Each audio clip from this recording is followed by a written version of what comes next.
A paz de Cristo. Neste vídeo nós vamos falar sobre a presença de Jesus na Eucaristia. Eu disse falar, refletir exatamente sobre a presença de Jesus na Eucaristia. Eu creio, nós cremos. E a fé, ela é dinâmica e por isso precisa ser vivenciada, precisa ser praticada, precisa ser refletida. A fé precisa ser refletida. Não basta dizer eu creio ou já creio. Eu já creio em tudo, mas é preciso refletir, é preciso se aprofundar naquilo em que se acredita ou naquele em quem se acredita, Deus, Jesus Cristo, na Eucaristia. Então nós vamos ver o Evangelho de João, capítulo 6, versículos de 51 a 52, quando diz assim: Jesus disse aos judeus, às multidões dos judeus: eu sou o pão vivo descido do céu. Quem comer deste pão viverá eternamente. E o pão que eu darei é a minha carne dada para a vida do mundo. Os judeus discutiam entre si e, portanto, perguntaram: como é que ele pode dar a sua carne a comer? Então Jesus disse: em verdade vos digo, se não comerdes a carne do Filho do Homem e não beberdes o seu sangue, não tereis a vida em vós. Quem come a minha carne e bebe o meu sangue tem a vida eterna, e eu o ressuscitarei no último dia. Porque a minha carne é verdadeira comida e o meu sangue verdadeira bebida. Quem come a minha carne e bebe o meu sangue permanece em mim e eu nele.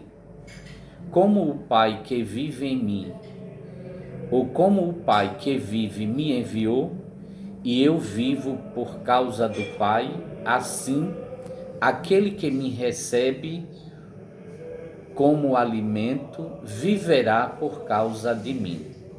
Este é o pão que desceu do céu. Não é como aquele que os vossos pais comeram. Eles comeram, e aquele que come este pão viverá para sempre. Este é o pão que desceu do céu. Não é como aquele que os vossos pais comeram. Eles morreram. Aquele que come este pão viverá para sempre. Palavra da salvação. Glória a vós, Senhor. Prezados irmãos e irmãs, prezados internautas, aqui nós precisamos, como eu disse, aprofundar. São tantos aspectos da nossa fé que precisam ser aprofundados a cada dia, a cada momento, mas acredito que alguns destes aspectos aqui refletidos vão nos ajudar muito bem a vivermos a nossa fé, a procurarmos viver coerentemente a nossa fé cristã católica, viver dentro da nossa religião, procurando a santidade ou procurando viver santamente com muita humildade. Pois bem, nós temos a afirmação de Jesus que diz: eu sou o pão vivo descido do céu. Para nós é interessante, é importante refletirmos sobre esta afirmação de Jesus: eu sou o pão vivo descido do céu.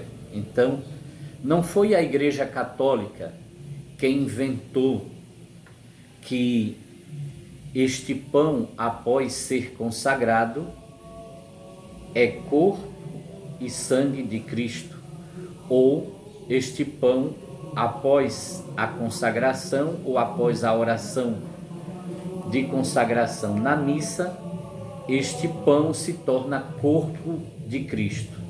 Não foi a Igreja quem inventou. Exatamente, a Igreja faz ou repete aquilo que Jesus mandou ou fez. E, portanto, quando Jesus diz: eu sou o pão vivo descido do céu, Jesus diz que dá a sua carne para a vida do mundo, dá o seu próprio corpo para a vida do mundo, ou seja, para a vida da humanidade. Mundo aqui no sentido humanidade que acolhe, recebe Jesus Cristo. E, portanto, Jesus diz que dá a sua carne como comida para o mundo, para salvar o mundo. E ele chega a dizer: quem não comer do seu corpo ou da sua carne, quem não beber do seu sangue, não terá vida eterna. Aqui vale a gente relembrar que o primeiro momento desta graça para todos é exatamente na cruz. Na cruz, ao morrer, Jesus oferece, dá gratuitamente. Jesus se dá para a humanidade na cruz. Ele se oferece. Ele se dá sem que ninguém peça. Por isso é graça. Então, Jesus se dá na cruz para toda a humanidade. Ao mesmo tempo, para as pessoas que vão acreditando neste Jesus doação, neste Jesus alimento, tem-se também a presença dele no pão consagrado. E, portanto, poderíamos até usar uma linguagem assim, que um momento ou o primeiro aspecto amplo, mais amplo da salvação é essa doação de Cristo na cruz. É dada a toda a humanidade. A partir daí vem a decisão da humanidade. As pessoas vão decidindo se aceita ou não esta salvação que é oferecida por Cristo na cruz. Então ele se dá. E ele chega a dizer, para ter esta salvação é preciso ter também uma decisão. É preciso acolher. Se alguém decidir, receberá esta salvação. Então Jesus se dá. Ele se dá sem que ninguém lhe peça. E então esse primeiro da doação de Jesus para alimentar a humanidade. Jesus que é alimento para o ser humano, alimento espiritual. Jesus que é o pão vivo descido do céu, é ele, Jesus, aquele que vem saciar a fome de todos os seres humanos, a fome de Deus. Porque todas as religiões procurando Deus, então este Deus veio dar uma resposta às religiões que já existiam, procurando Deus, e então Deus veio ao encontro da humanidade, ao encontro das religiões que buscavam Deus. Então ele mandou Jesus. Então Jesus ele é este alimento que sacia a fome de Deus. Jesus é este alimento espiritual que mata a fome de todas as pessoas que buscam a Deus em qualquer religião. Mas Jesus nasce numa cultura, nasce dentro de uma nação, nasce entre um povo judeu. E este Jesus, que é judeu, ele assume a carne humana de toda a humanidade. Ele nasce judeu, mas nasce humano. Ele nasce judeu, mas nasce com a carne do branco, do negro, do judeu, do ateu, do gentil. Depois São Paulo vai dizer: Cristo veio ao mundo, morreu na cruz, ele assumiu a humanidade.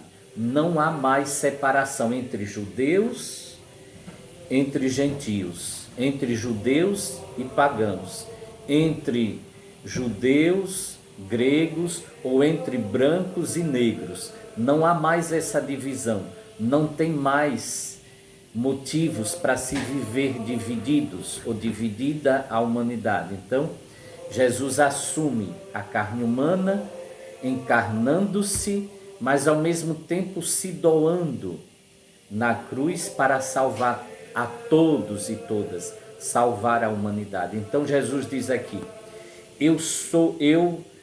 eu dou a minha vida para alimentar a humanidade na cruz. E ao mesmo tempo as pessoas vão decidindo se acolhem ou não, vendo que Jesus quis ficar presente no pão. Tomai e comei, isto é o meu corpo. Depois ele diz: tomai e bebei, este é o cálice do meu sangue, o sangue da nova e eterna aliança, que será derramado por todos, ou por vós e por todos. E, portanto, Jesus também se faz alimento, podemos dizer, o alimento específico, alimento espiritual na Santa Eucaristia, no sacramento. Para toda a humanidade, ele já se deu na cruz. Cabe a esta humanidade olhar a história, ler a Bíblia, observa na tradição cristã a história deste Jesus, o Jesus histórico. Jesus existiu, a história comprova. E a própria história comprova, os livros escritos, os livros sagrados da Bíblia comprovam que ele existiu, ele fez estes gestos no sacramento, na última ceia. A tradição cristã afirma, a tradição cristã tem na sua cultura religiosa, na sua história de igreja católica, essa tradição cristã diz o que Jesus fez e mandou, e portanto está aqui Jesus na Eucaristia, Jesus no sacramento, Jesus na Eucaristia quando consagrado este pão. No momento este pão não está consagrado, porque estamos usando-o para ilustrar ou para falar sobre a realidade beatífica, a realidade santíssima de Jesus presente num pão consagrado que acontece na celebração da Eucaristia. E, portanto, cada pessoa que vai tendo conhecimento desta salvação que Jesus deu ao mundo ou a toda a humanidade, cada pessoa que vai tomando consciência, tomando conhecimento de que Jesus já se deu como graça na cruz, mas também continua a se oferecer não morrendo outra vez, mas ele mesmo disse: façam isto em memória de mim. Então, cada um que vai tendo este conhecimento da verdade de Cristo, vai recebendo Cristo, vai assumindo Cristo na sua vida, vai recebendo, acolhendo Jesus como seu único e suficiente Salvador, no sacramento da Eucaristia. E, portanto, Jesus, ele nos dá aqui no Evangelho de João, repito, João capítulo 6, versículos de 51 a 58. É o Evangelho que nos fala exatamente na solenidade, na festa do corpo e sangue de Cristo. E, portanto, nós temos, quando Jesus diz, eu sou o pão vivo descido do céu, então nos vem também as consequências. Jesus fala das consequências ou dos efeitos desta sua presença na Eucaristia, no pão consagrado. Os efeitos e as consequências desta presença de Jesus na Santa Eucaristia, no pão consagrado, são exatamente a vida eterna, a santidade que começa aqui na terra. As pessoas vão recebendo Jesus na Eucaristia, então essas pessoas vão se santificando, é o Cristo quem santifica as pessoas que o recebem, e então essas pessoas vão vivendo a santidade neste mundo, vão vivendo a caridade, a solidariedade, a fraternidade, vão vivendo as realidades do reino de Deus já aqui na terra, e a consequência final, ou um efeito final, será exatamente a vida eterna. Então, quando Jesus diz aqui, quem come da minha carne e bebe do meu sangue, terá a vida eterna. Mas, meus prezados irmãos e irmãs, aqui nós precisamos refletir sobre alguns aspectos pastorais, alguns aspectos práticos da nossa vida cristã católica, porque não basta a gente receber Jesus na Eucaristia, não basta a gente dizer que tem fé, que acredita que ele esteja na Eucaristia. É preciso saber por que está se recebendo Jesus na Eucaristia. E, portanto, é interessante que muitas pessoas, elas recebem Jesus na Eucaristia, e esta presença de Jesus no pão consagrado, então, a esta realidade santíssima, quando este pão estiver consagrado, se chama comunhão eucarística, comunhão. Aqui se chamará comunhão, agora é um pão, porque ainda não está consagrado, não está santificado este pão, mas quando este pão se tornar santificado ou consagrado, santificado pelas palavras santas da oração eucarística, então aqui se tornará, portanto, comunhão. Mas as pessoas recebem a comunhão, ou recebem esta comunhão, mas muitas vezes não querem viver em comunhão. Por quê? Comunhão. O que é comunhão? Exatamente é esta presença de Jesus na Eucaristia, e tem o nome de comunhão porque quem recebe o corpo de Cristo se une com outros irmãos. Repito, o pão consagrado tem o nome de comunhão porque cada católico, cada cristão que recebe Jesus na Eucaristia faz unidade com outras pessoas que também acreditam, e por isso Receber Jesus na comunhão é criar também a comunhão entre irmãos e irmãs. É por isso que a igreja, a própria Bíblia mostra, o Novo Testamento mostra que os fiéis formam esta igreja viva, os cristãos formam o corpo místico de Cristo. Por que formam o corpo místico de Cristo? Por quê? Porque cada cristão, ou o cristão que recebe a comunhão eucarística, vai viver a comunhão entre os irmãos.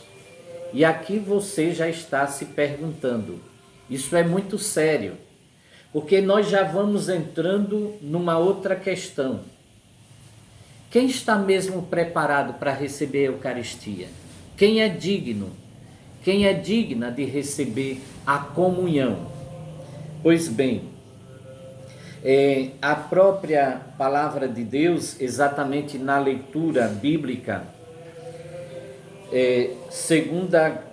primeira carta de São Paulo aos Coríntios, capítulo 10, versículos...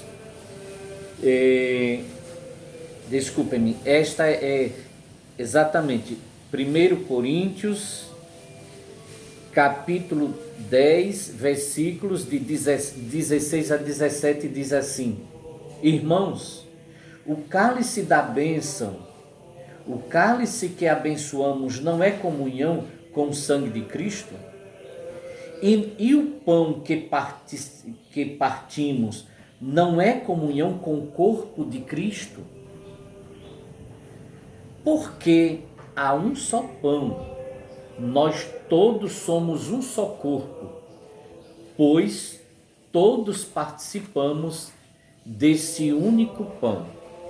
E, portanto, já nesta leitura, o apóstolo São Paulo nos apresenta essa dinâmica da comunhão eucarística.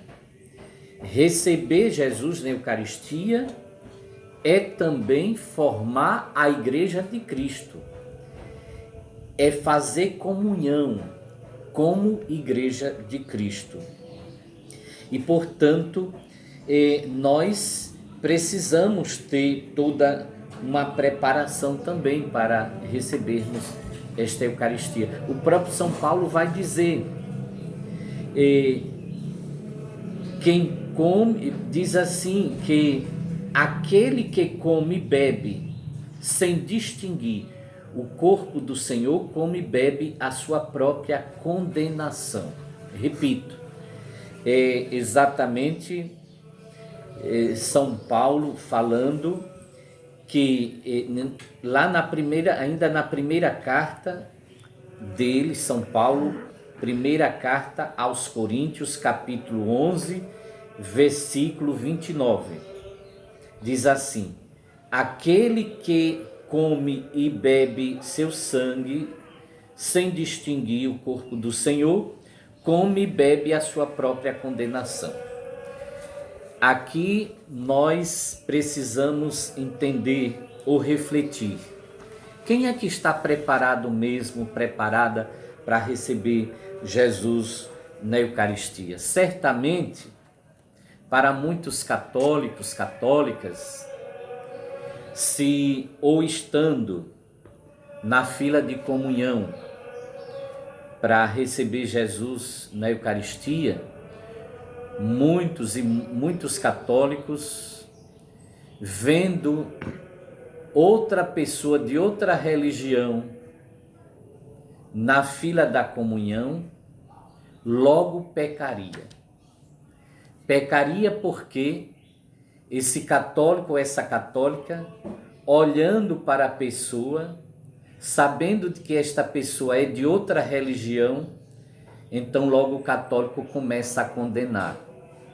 Começa a apontar os erros dos outros, se esquecendo dos seus. Esse católico começa a condenar o irmão ou a irmã de outra religião e se esquece das suas impurezas pessoais. Então começa o católico a discriminar, a condenar. Seria mesmo esta preparação somente para receber Jesus na Eucaristia? Basta isso, ser católico? Basta não ser de outra religião? Será que é essa a verdadeira preparação para se receber Jesus na Eucaristia? Será que você apontando ou condenando o outro ou a outra que não é da sua mesma religião ou da sua igreja, será que você estaria sendo mesmo perfeito ou está no estado de perfeição? Ou você mesmo ou mesma é digno ou digna de receber Jesus na Eucaristia, mais digna ou mais digno do que aquele que não é da mesma religião, da mesma igreja, da mesma fé? Pois bem, é preciso a gente rever essa atitude. Primeiro, a gente se pergunta: quem é mesmo padre? Quem é mesmo igreja?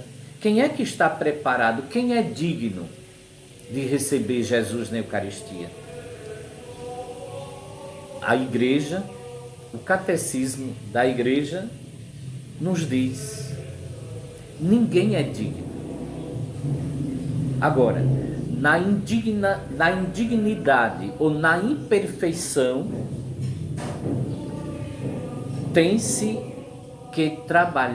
se trabalhar a humildade.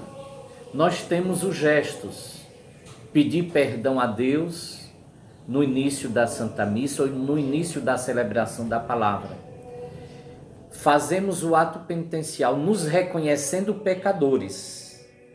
Mas parece que na hora que o católico está na fila da comunhão para receber Jesus na Eucaristia e vendo outra pessoa que aparentemente é pior do que aquele católico que está na missa para receber Jesus na Eucaristia, então esse católico se esquece do ato penitencial que fez, reconhecendo-se pecador ou pecadora e reconhecendo-se indigno ou indigna de estar ali na missa, na presença de Deus, de Jesus, do Espírito Santo, ali entre os irmãos que formam a Igreja de Cristo, a Igreja Santa e Pecadora.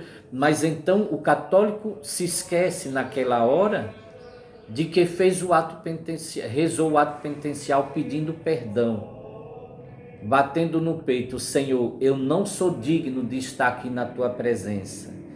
Eu sou pecador. Eu sou esta igreja santa, mas sou essa igreja pecadora. Então muitos católicos se esquecem. Também se esquecem que antes de receber Jesus na Eucaristia, ou antes de o padre distribuir Jesus na Eucaristia, o padre apresentou Jesus como Cordeiro de Deus que tira o pecado do mundo, e então os fiéis, toda a assembleia, toda a igreja disse: Senhor, bateu no peito, ou se inclinou, ou olhando para Jesus disse: Senhor, eu não sou digno de que entreis em minha morada, mas dizei uma só palavra e serei salvo. Estas palavras, Senhor, eu não sou digno, são palavras de um pecador, um centurião, um pagão, que disse a Jesus, e Jesus elogiou aquele pagão, aquele homem, aquele centurião, pelas palavras de fé, pelo reconhecimento da sua pequenez ou do seu pecado. Então vejamos, quem é digno de receber Jesus na Eucaristia? Ninguém. Ninguém é digno de receber. Nós podemos receber, é graça de Deus que nos dá, mas ao recebermos Jesus na Eucaristia, precisamos nos humilhar, precisamos nos reconhecer pecadores.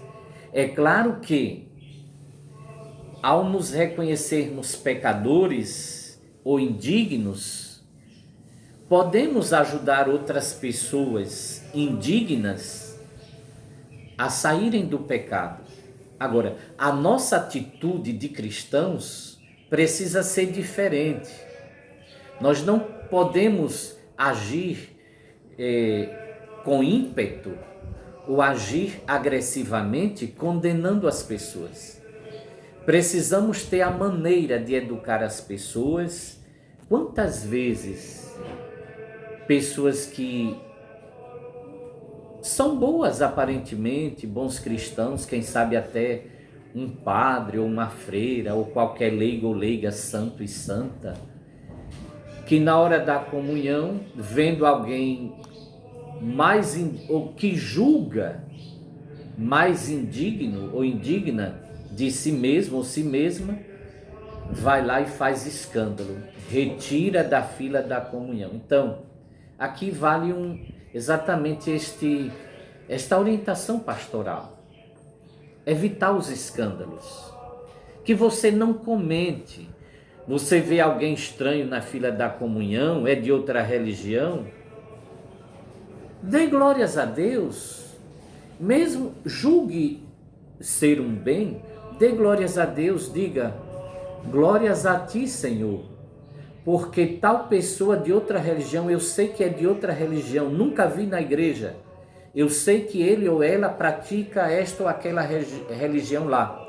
Glórias a ti, Senhor, porque esta pessoa está acreditando no teu poder, no teu nome, na tua presença na Eucaristia, e esta pessoa vai receber Jesus na Eucaristia pela fé. Então, dê glórias a Deus no coração, mas é claro, depois você pode dialogar suavemente, sem expressar escândalo.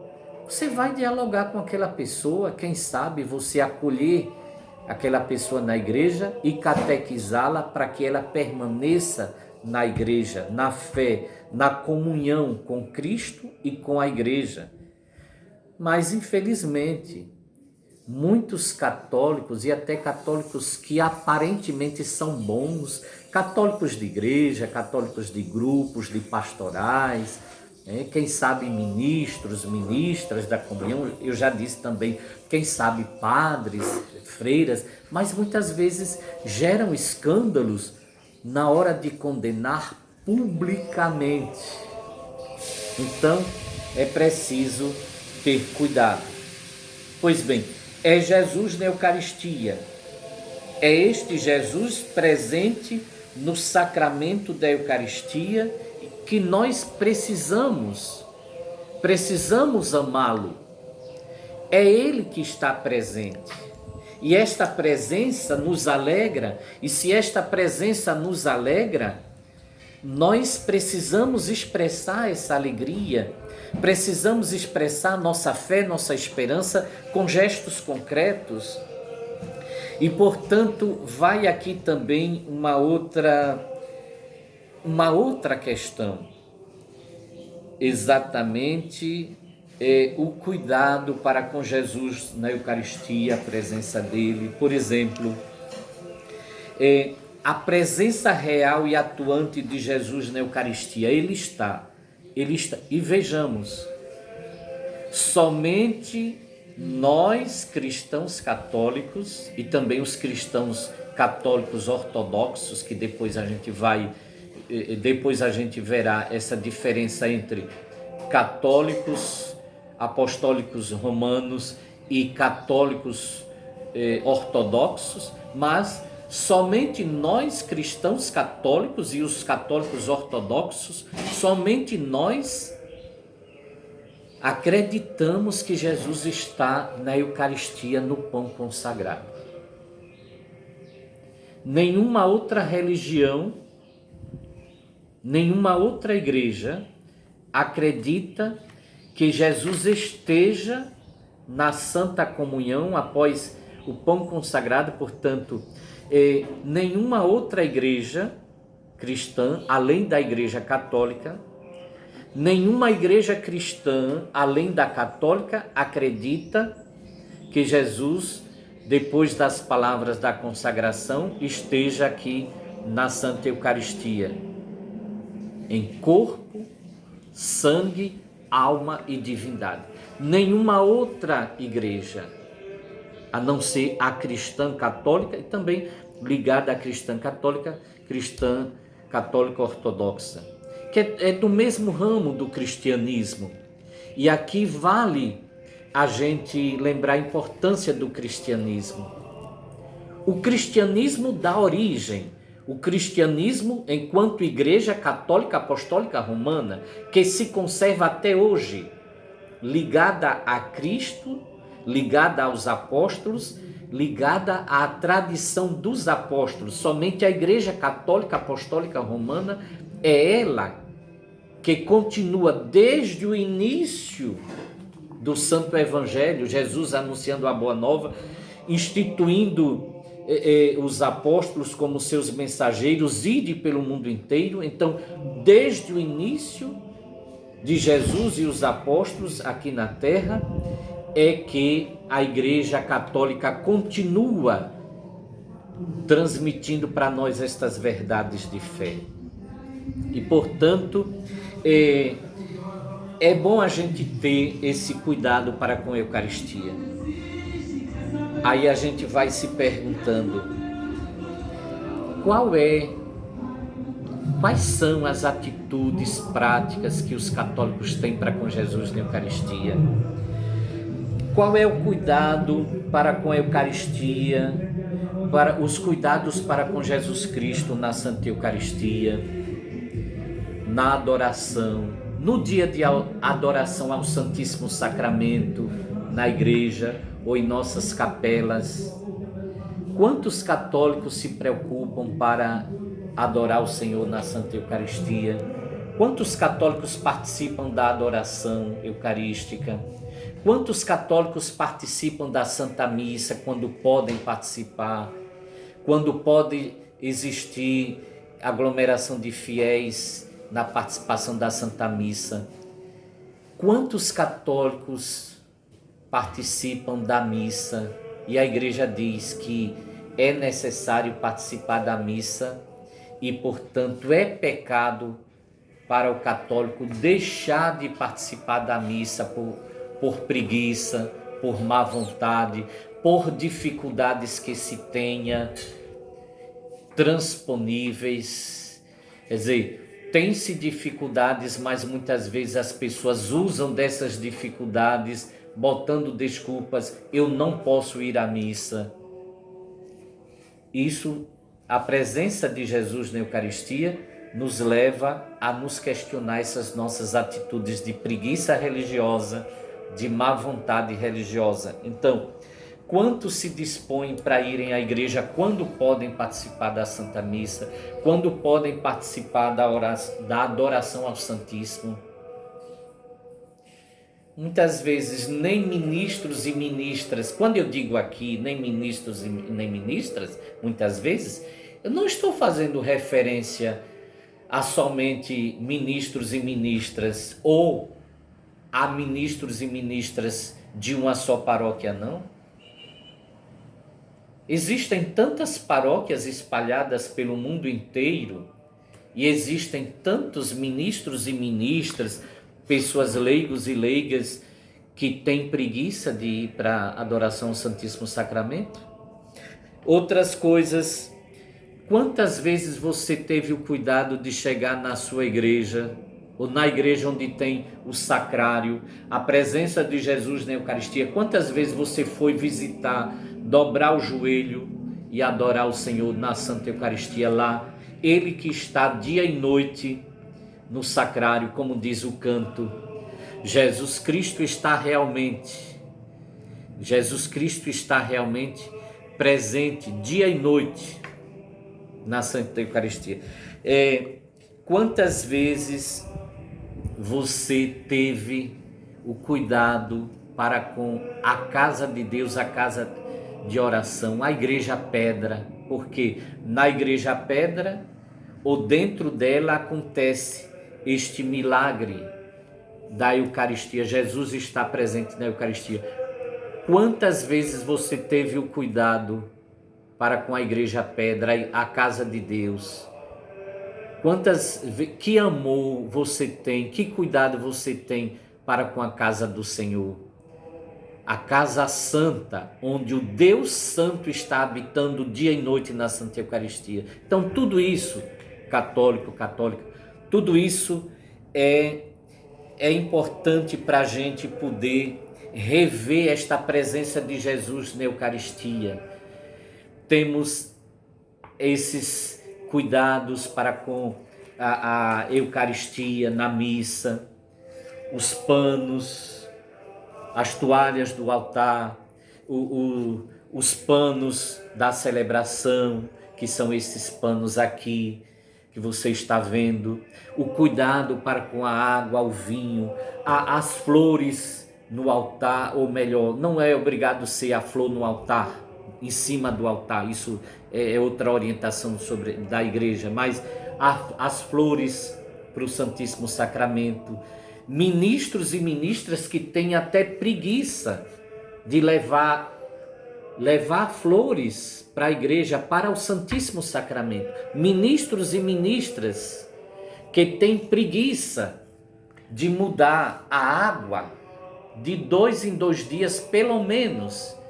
Imaginem, todos esses gestos expressam cuidados, afetos, carinho para com a pessoa de Jesus. Portanto, meus prezados internautas, é muita coisa, são muitas coisas que nós poderíamos argumentar sobre a presença de Jesus na Eucaristia. E, portanto, fica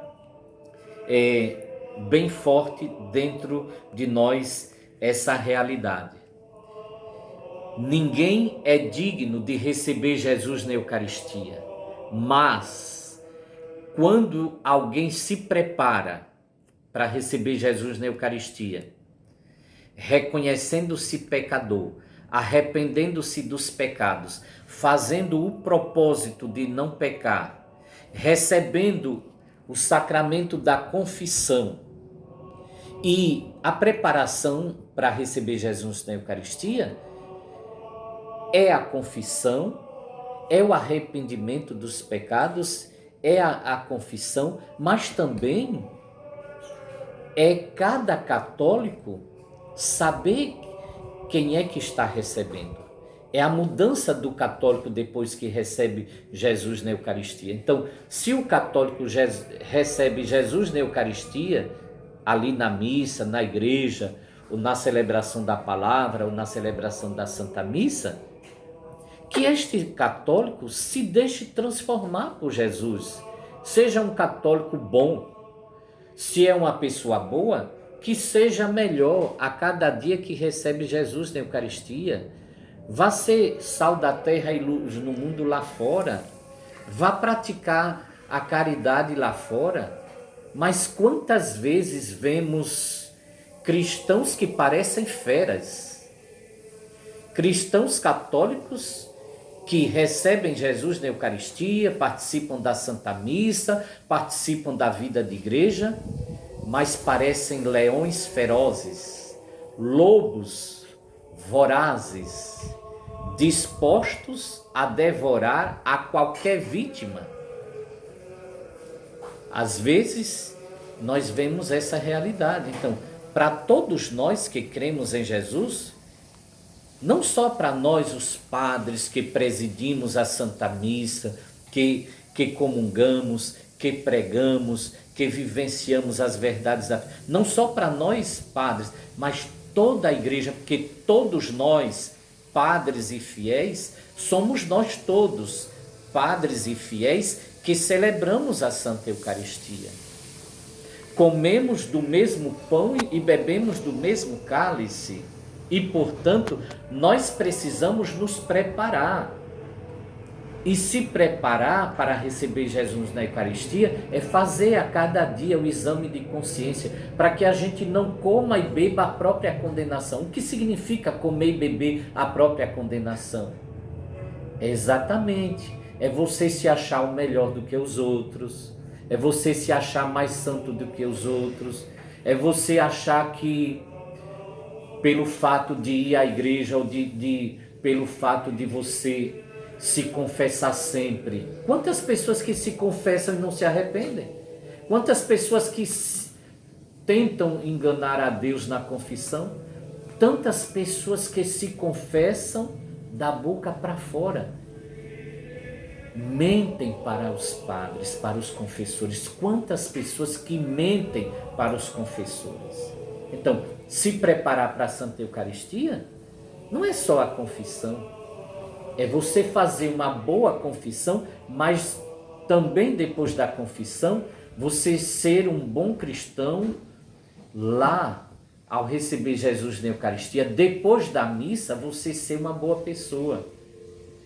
Portanto, fica aqui neste vídeo, essas são poucas verdades dentre as muitas, ou são poucos aspectos dentre muitos aspectos da nossa fé cristã católica, que precisamos rever, precisamos reexperimentar a graça de Deus, porque Jesus está, Ele é o Salvador, mas nós precisamos também nos ajudar nesta salvação de Cristo que realizou por toda a humanidade na cruz e que repete nos dando esta salvação para nós crentes em Jesus, nós cristãos católicos que acreditamos nele, na presença dele, na Santa Eucaristia, na missa. Que Deus os abençoe. Em nome do Pai, do Filho e do Espírito Santo. Amém.